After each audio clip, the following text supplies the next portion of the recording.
แล้วนะครับผมท่าเรือแสมสารวันนี้เราจะไปกับไตเก๋ครับผมไตเก๋แสมสารตอนเย็นๆส่งงานนะครับ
ครับน้าต้องโดนแล้ว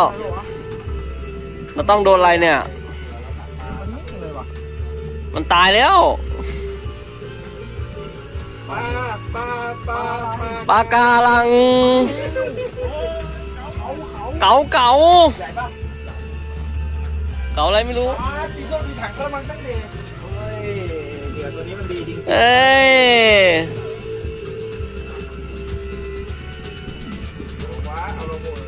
ขึ้นมาดูสิผลงานอ่ะ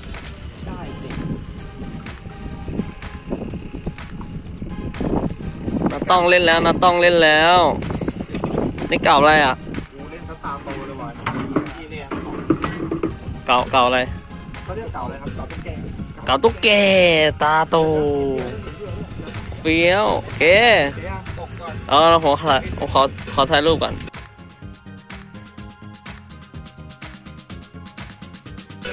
จัดไป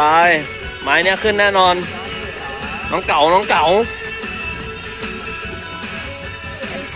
ไหนอะน้องเก๋า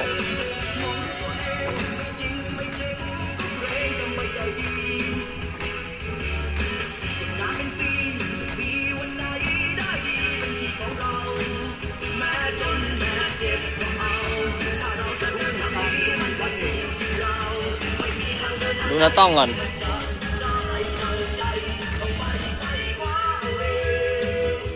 เมื่อกี้ของน้าต้องกดหัวทิ่มเลยครับ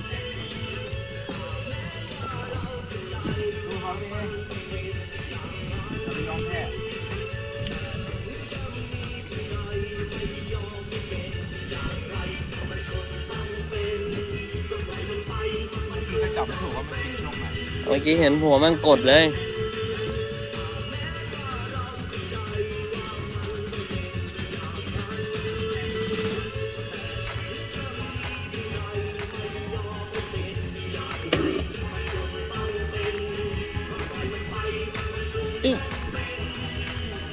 สำหรับผมแม่งต้องไกลๆที่ถึงจะแบบเห็น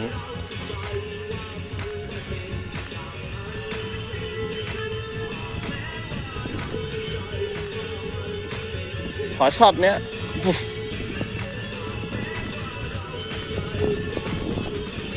ยังไง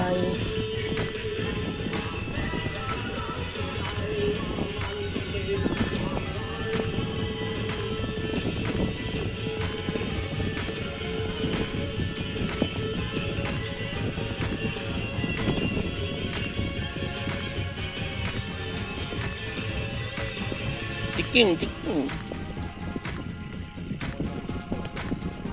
สู้ต่อไป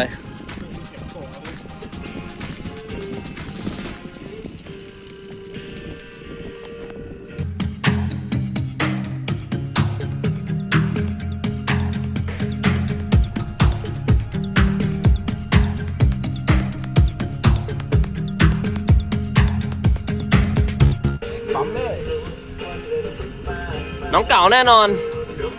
ไม่ใช่ปลาแดงกะลีซีได้อยู่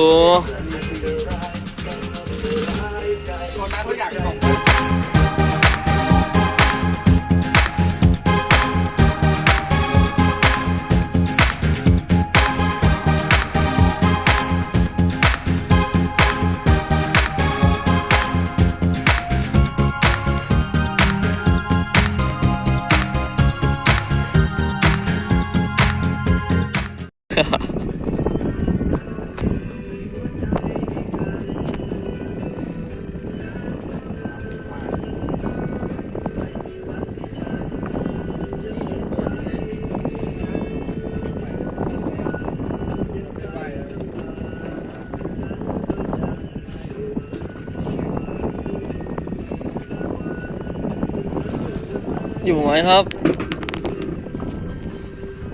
น้ำหมูใส่ขอยังไงเราก็ต้องจัดให้มาเป็นหลอด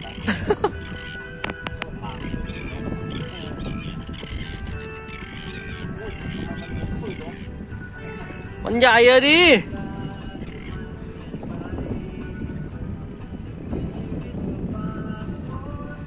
ใหญ่เราเป็นเจ๊ เก๋าน้อย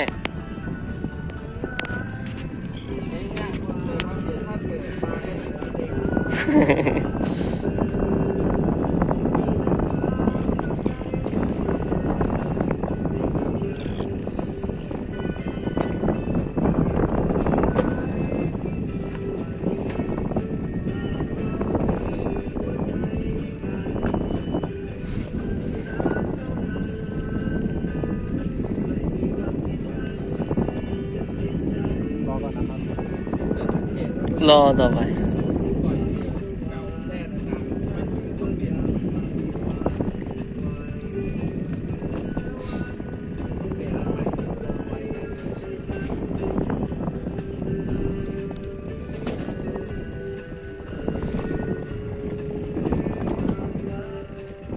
นี่ไงงัดไปดีใหญ่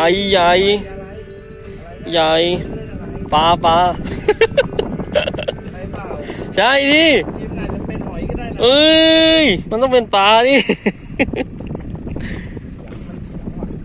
มันเถียงกันเปล่าหรือเมื่อยหรือไง มันเถียงเลย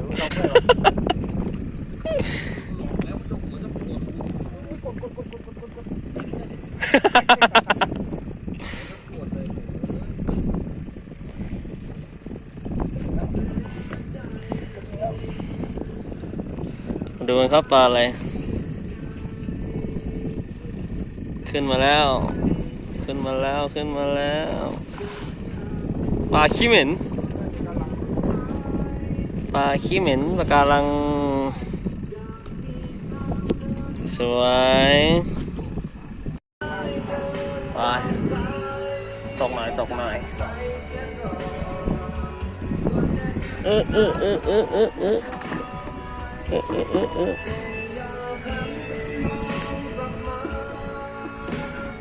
เดินไปให้ไป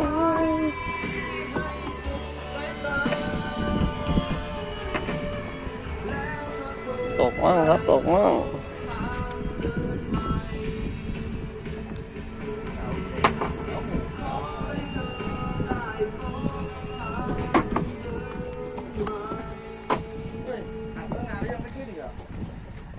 ใหญ่ไง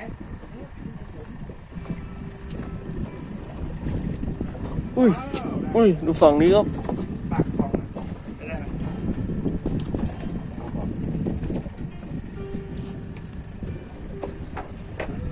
โอ้เชียวขาเปียกเลยยิงร้อง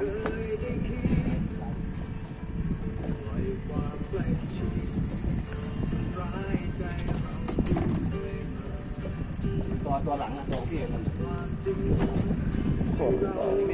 มีปัญหาอาการเดียวกันจะเล็กจะใหญ่มันก็แรงเดียวกันตอนนี้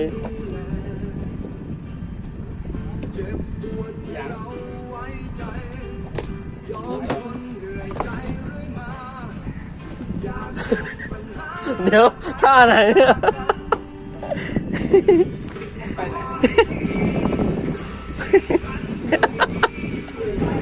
แย่แล้ว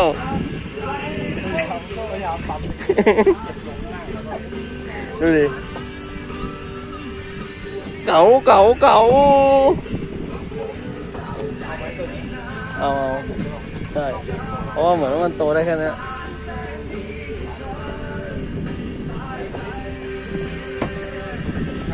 ผ้า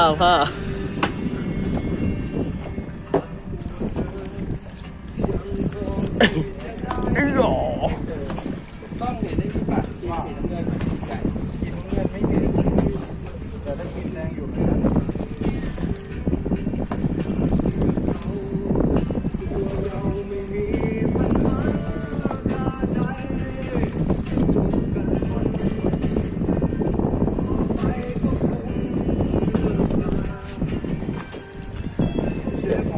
ที่เราไว้ใจ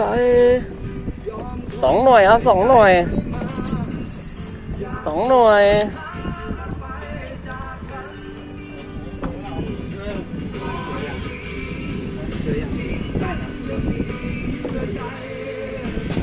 ตัดใจให้จบอย่าดิ้นอย่าดิ้นอย่าดิ้นเศร้าใจไม่นาน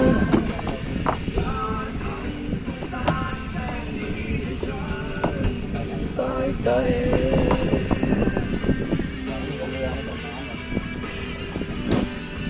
เอาอัดอีกแล้วเชื้อปลากำลังเยอะครับตอนนี้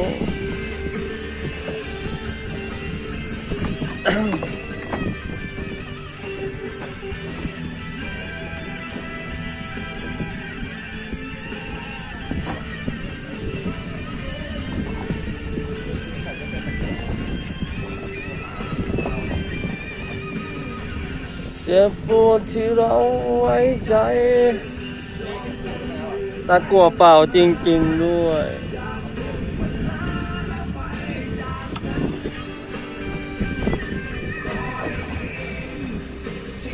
ไปแล้วปาทิ้งโอ้ยขาดเหรอโอ้ยป่วยเลยขาดขาดปาทิ้งโอ้ยแต่ได้เลยง่ายมาเอากับผมเนี่ยไปไม่ทันดิโอ้ย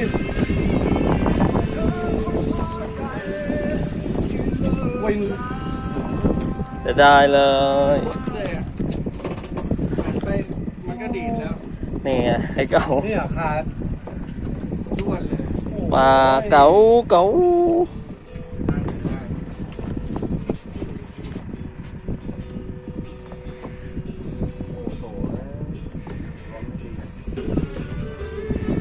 มันงับแล้ว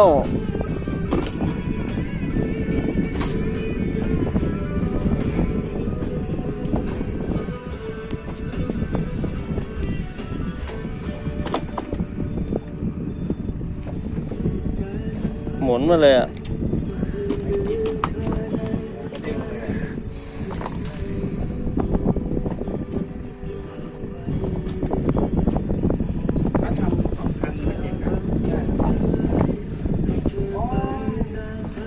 เอาไหมมันปึ๊ดเลยหันไปก็กระเด้งแล้ว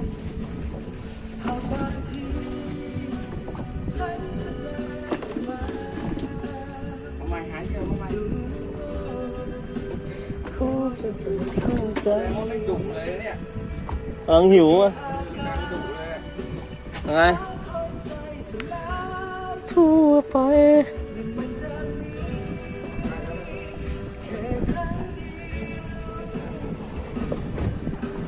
ฉันเข้าใจ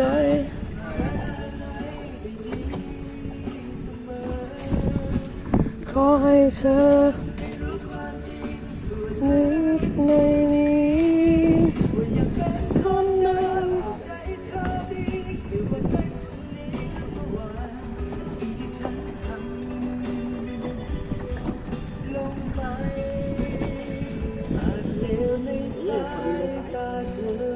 จัดไปปลาเหยื่อครับปลาเหยื่อ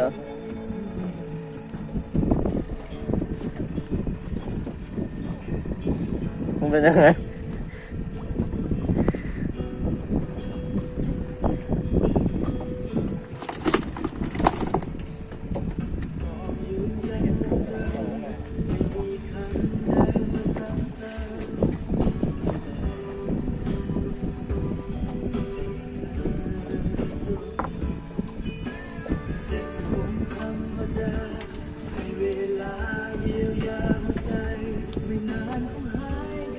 ขึ้นมา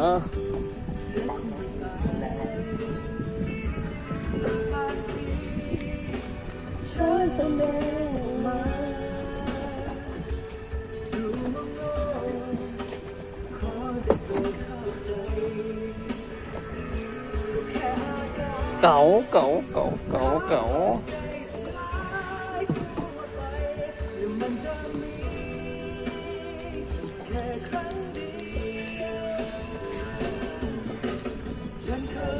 ที่แรงกว่าเลย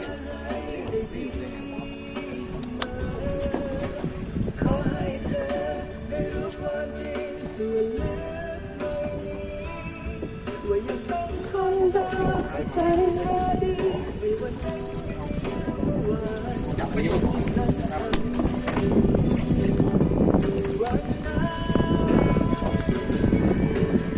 ไม่ใหญ่ตัวนี้ไม่ใหญ่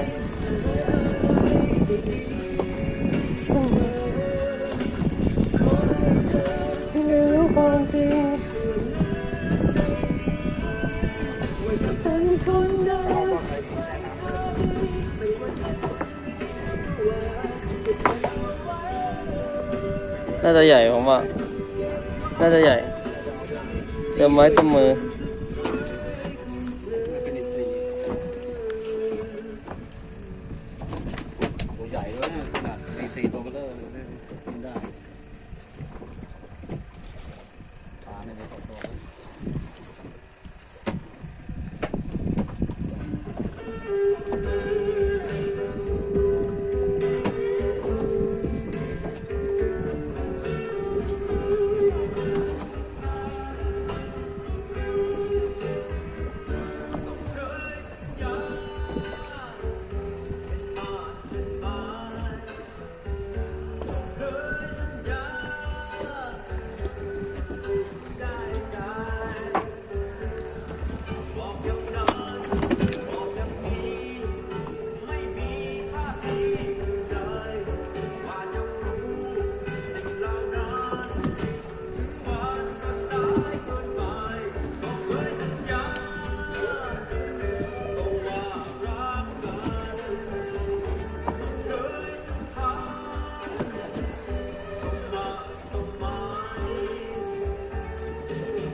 ไม่อยู่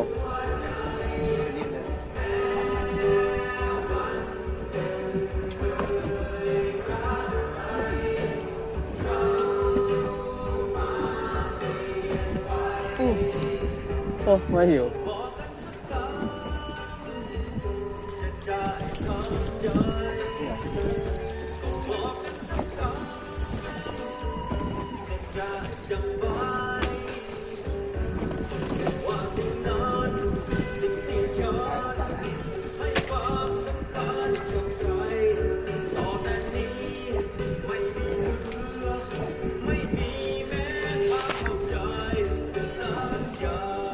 เก๋า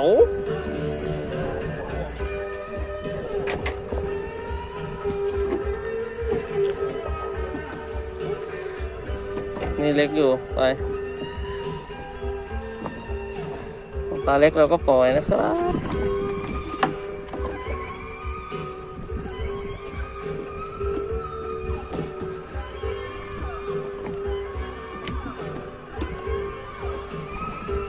เอาไม่น่าปล่อยเลย อ้าว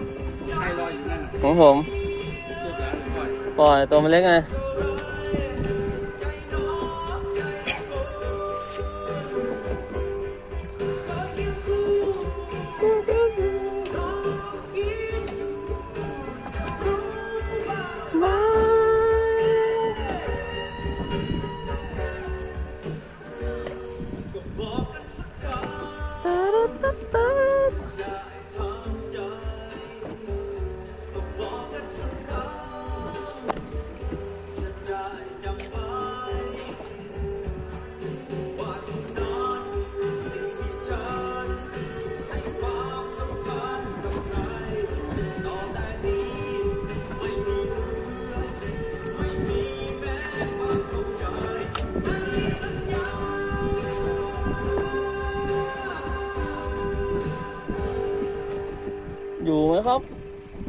นู่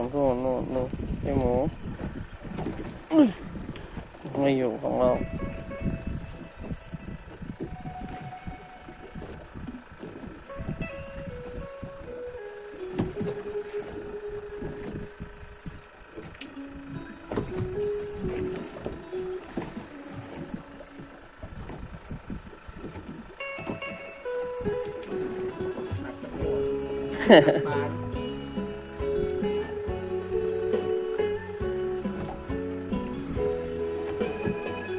เก๋าอีกแล้ว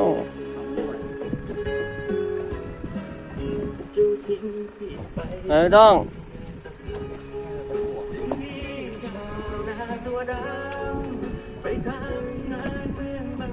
หลุดเลยเมื่อกี้ส่ง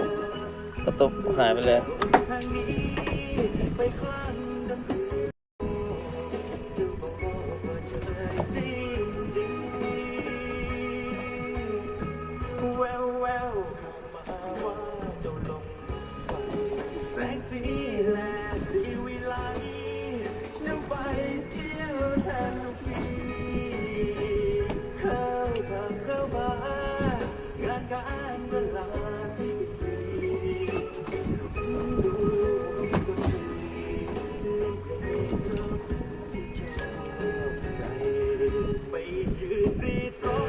เช็คเหยื่อเช็คเหย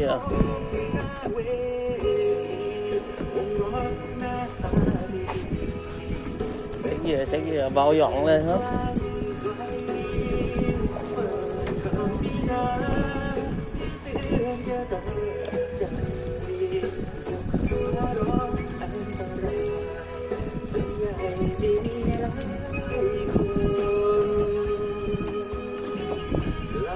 เหยื่อยังอยู่ครบ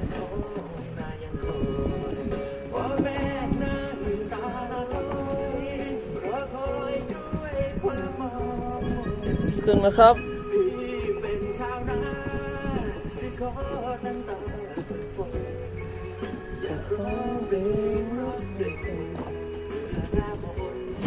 ไม่ต้องครับผม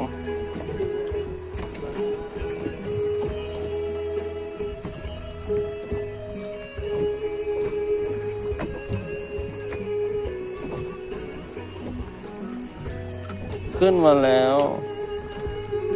เก่า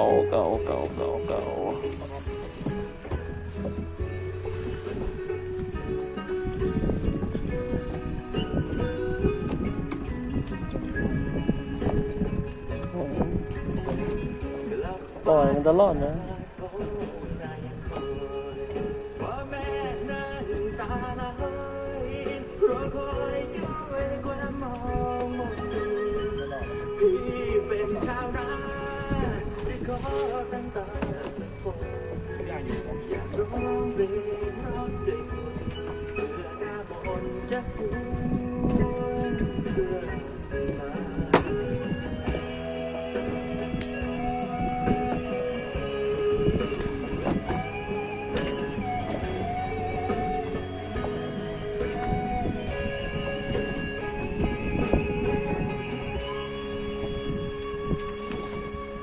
ใหญ่พี่หมู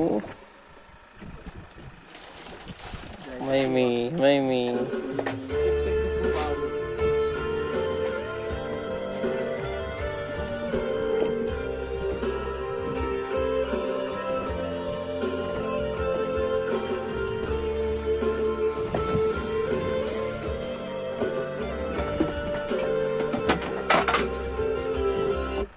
ยังไงก็เก๋า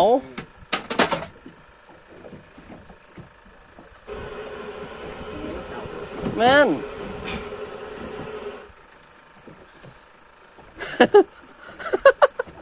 แล้วบอกอาการนะแต่ละคนอ่ะบอกแล้วว่าเก๋า2 ดอกด้วย เก๋าคู่ของผมก็วัดไม่ทันวัดไม่ทัน 2 ดอก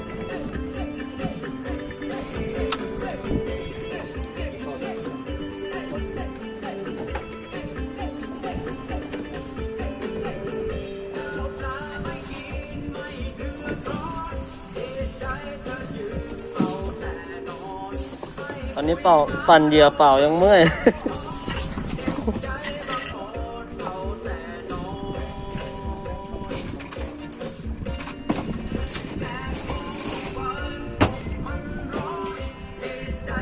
เหยื่อมันตึ๊บอยู่วัดไม่ทัน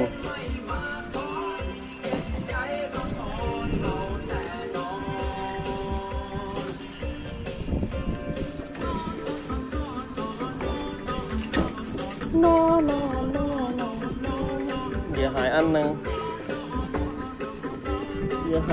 นะครับ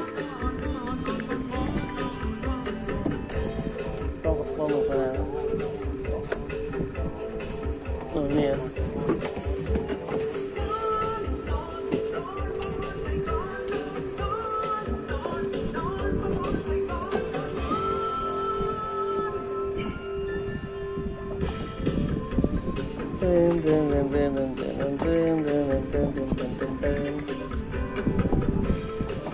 ขออีกตัว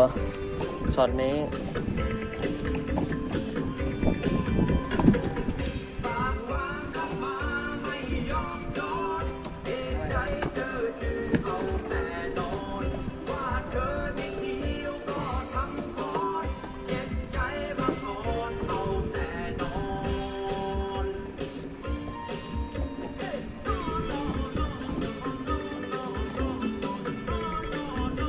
มาลุ้นกันอีกแล้วเอาอีกแล้วพายเรือเอาอีกแล้วนี่ครับมาครึ่งตัว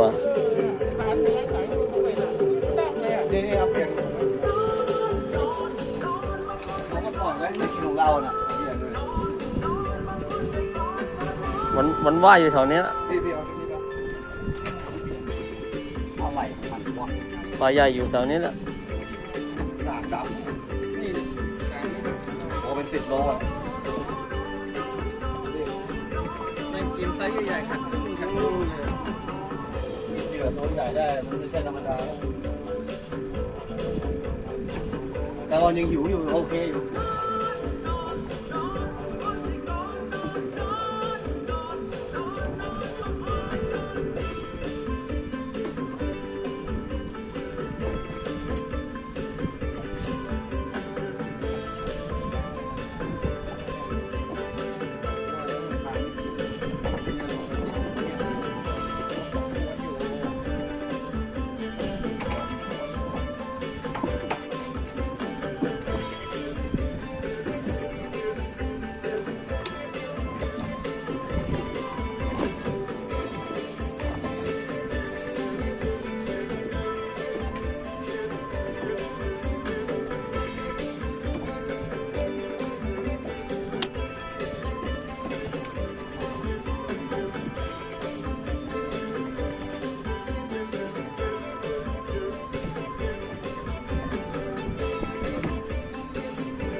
เส้นทางเดินของใจนึกจะพยายามที่เองไม่ดีใครมาลากไปทางเดินของใครของกันและฉันกับเธอจะไปด้วยกันที่ไปพร้อมกันจักรยานสีแดงฝันที่อยู่ไหนท้ายเรือได้ตัวเปล่าสู้เขาสู้เขาเหลืองแล้ว เหลืองแล้ว ปลาอะไรเอ่ยสายแดง ผมหมดแล้วหมุนแล้ว หมุนเร็ว ไอแดงกันเพื่อนกันมาด้วยกัน ไอแดงมันเป็นนักสู้ มาพร้อมๆกันสู้ จัดไป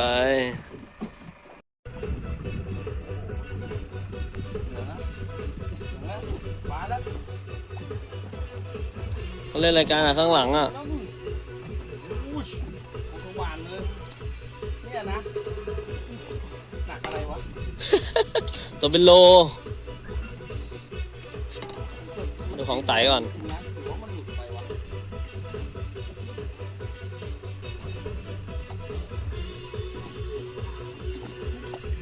ทรายแดงเหมือนกัน เ